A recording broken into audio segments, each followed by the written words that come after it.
processes of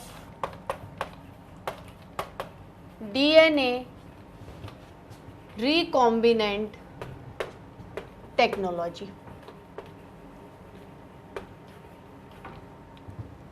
Processes of DNA recombinant technology. मैंने आपको पिछली क्लास में पॉइंट्स लिखाए थे, मैंने ये भी कहा था कि उन पॉइंट्स को मैं रिपीट नहीं करूंगी, पहले मैं जेल इलेक्ट्रोफोरेसिस बताऊंगी, उसके बाद वापस से एक बार ये पूरा टॉपिक उठा लूंगी, ठीक है। सबसे पहली बात ये है कि जेल इलेक्ट्रोफोरेसिस होता क्या है, क्या मतलब है जेल इलेक्ट्रोफोरेसिस से। जेल का मतलब है जेली लाइक सब्सटेंस, इलेक्ट्रो मतलब प्रेजेंस और creation of electric field, and phoresis का मतलब होता है कि जो भी डीएनए आपके पास है आप उसे सेग्रीगेट कर रहे हो according to its density gradient, according to its density, size, shape, structure. अभी भी बात क्लियर नहीं हुई है, पूरी अच्छे से देखते हैं। देखो, सपोज करो आपने कोई डिजायरेबल डीएनए ढूंढा, जो भी आपको पसंद आ रहा है, या वो क्वालिटी आप वेक्टर में कैरी करवाकर होस्ट में डाल के मल्टीप्लाई करवाना चाहते हो। सपोज करो कि कोई भी डिजायरेबल डीएनए का स्ट्रक्चर कैसा होता है, डबल हेलिकल, उसके जो स्ट्रैंड्स होते हैं वो फॉस्फोडाइस्टर बॉन्ड्स के जुड़े हुए रहते हैं, और जो दोनों स्ट्रैंड्स होते हैं वो हाइड्रोजन बॉन्ड से बने हुए रहते हैं, जो लेडर होती है। और ये जो डबल हेलिकल जो मॉडल है डीएनए का, वो किसने दिया था, वॉटसन एंड क्रिक ने, ठीक है। तो सपोज करो ये आपका डीएनए है, ठीक है, ये आपका डबल हेलिकल स्ट्रक्चर डीएनए है, ये इसके बॉन्ड्स हैं। पूरा अच्छे से बना लो, एक बार बना लोगे तो आगे आपको हेल्प रहेगी।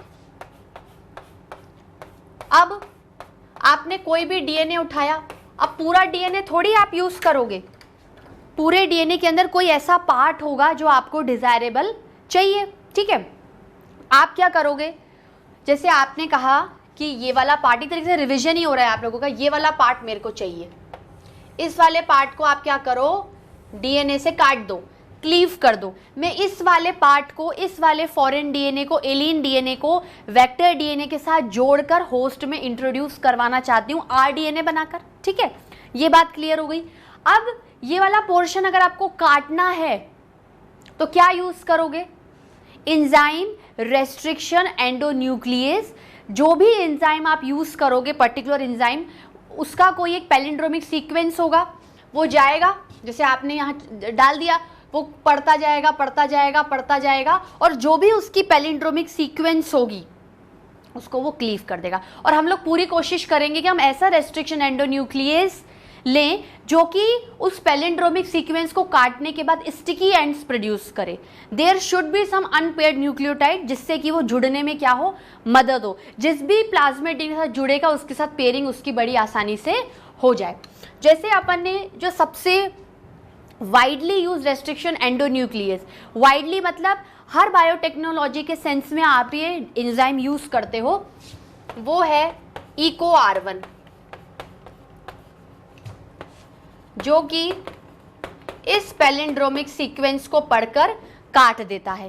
काटने के लिए क्या है, एक स्पेसिफिक पॉइंट होता है, यहां से काटता है, यहां से काटता है, तो इम्बैलेंस, डिफरेंस इन लेंथ वाले सीक्वेंस प्रोड्यूस होते हैं, ठीक है। पैलिंड्रोमिक का मतलब क्या है, ऐसा भाई, इसको मैं थोड़ा कि जैसे यहां पर मान लो ये सीक्वेंस थी GAA TTC, और यहां पर भी है GAA TTC। अब आपके EcoR1 रेस्ट्रिक्शन एंडोन्यूक्लियस ने इस पैलिंड्रोमिक सीक्वेंस को कट किया यहां से G और A के बीच में, तो GAA TTC, ठीक है। यहां पर भी क्या कर दिया, कट मार दिया cut, production of sticky ends हो गया। अब इस पे गौर नहीं करना है, गौर किस पे करना है कि जब आपने EcoR1 इस डीएनए पे छोड़ा, भाई डीएनए बड़ा सा है, लंबा लॉन्ग हेलिकल स्ट्रक्चर है, तो EcoR1 क्या करेगा, इस पैलिंड्रोमिक सीक्वेंस को रीड करेगा, ठीक है। EcoR1 के लिए ये एक स्पेसिफिक पैलिंड्रोमिक सीक्वेंस है जो सिर्फ EcoR1 के लिए डिजाइंड है, ठीक है, काट देगा।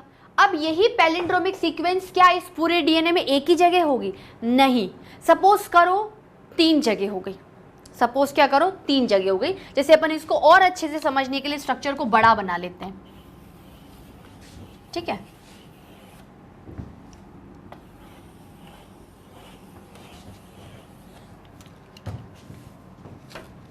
इसको थोड़ा सा और अच्छे से बनाओ स्टूडेंट्स, ये गलत बन गया है। या एक काम करो, आप सीधा वाला स्ट्रक्चर बना लो।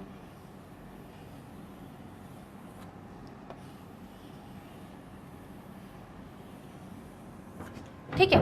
अब सपोज करो कि आपका जो इको R1 है वो उसने यहां से भी कट लगा दिया पैलिंड्रोमिक सीक्वेंस, वही पैलिंड्रोमिक सीक्वेंस यहां पर भी थी और वही पैलिंड्रोमिक सीक्वेंस यहां पर भी थी। तो एक जो पूरा डीएनए का मॉलिक्यूल है उसमें इको R1 के लिए 3 जगह पैलिंड्रोमिक सीक्वेंसेस प्रेजेंट थी, तो उसने वहां वहां डीएनए को काट दिया। तो क्या हुआ, डीएनए फ्रेगमेंट्स प्रोड्यूस्ड। भाई सपोज करो ये एक बड़ा सा आपके पास डीएनए मॉलिक्यूल था, आपने इको R1 रेस्ट्रिक्शन एंडोन्यूक्लियस को छोड़ा। भाई ये क्या था, आपका डिजायरेबल डीएनए था, आप इसको चाहते हो, कोई ऐसी वैरायटी है इसके अंदर जो आप चाहते हो कि वो आगे चलकर क्या हो जाए, मुझे मिल जाए। अब आपने इको R1 को छोड़ दिया, उसने पैलिंड्रोमिक सीक्वेंस को रीड किया, 3 जगह पैलिंड्रोमिक सीक्वेंस थी तो 3 जगह कट लगा दिया। तो आपके पास क्या है, ये 3 हो गए ना।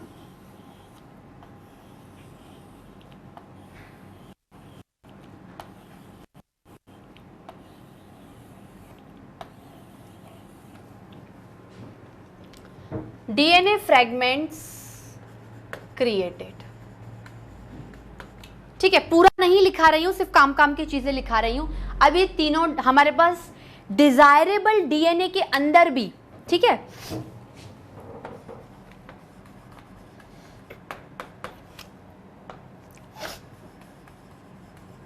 Within desirable DNA, DNA fragments created.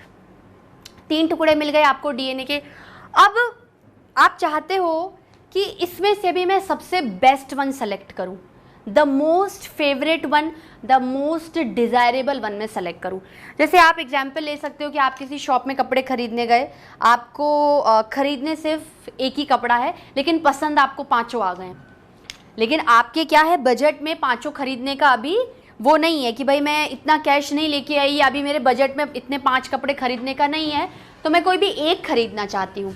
तो मैं क्या करूँगी, उन 5 में से कोई एक को बेस्ट सेलेक्ट करूँगी, जो मैं दिमाग लगाऊंगी कि मेरा यहाँ पर भी काम आ जाएगा, इस फंक्शन में भी काम आ जाएगा, और फिर जब वो पुराना हो जाएगा तो मैं उसे यहाँ पर पहन लूँगी। ऐसे करके आपने देखा कि ये वाला बेस्ट है, ये मेरे मल्टीपर्पज़ चीज़ों के लिए काम कर रहा है, सारे पर्पज़ को ये ड्रेस सॉल्व कर देगी।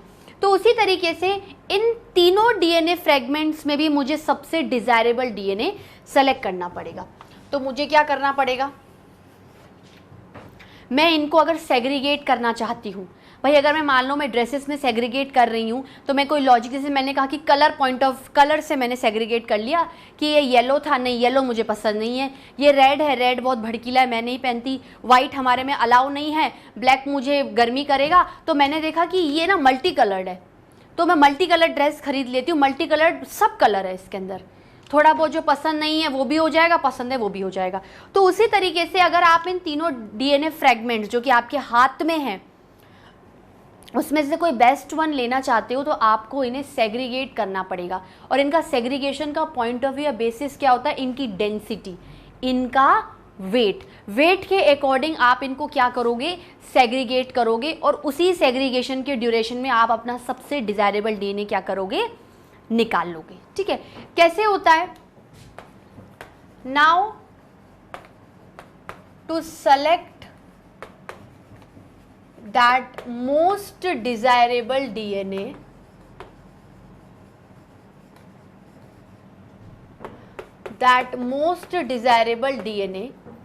we have to undergone a procedure of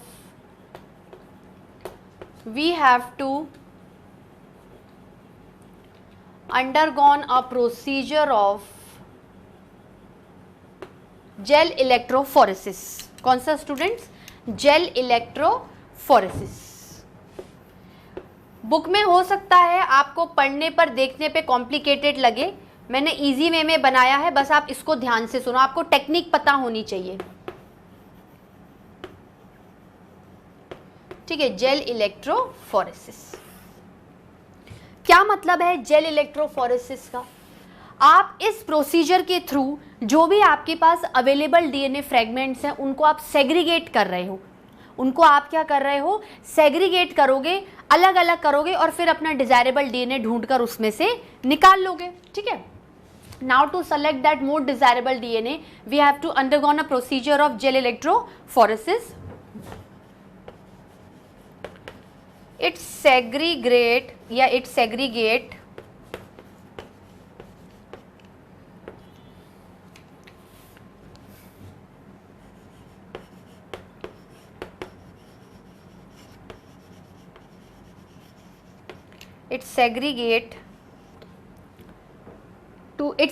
DNA fragments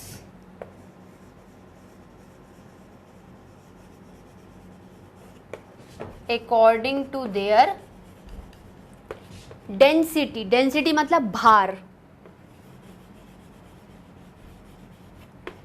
ठीक है, कभी कभार आप इसको वेट, साइज और शेप के पॉइंट ऑफ व्यू से भी ले सकते हो। जैसे क्वेश्चन आया साइज तो ओके, गलत नहीं करना। ठीक है,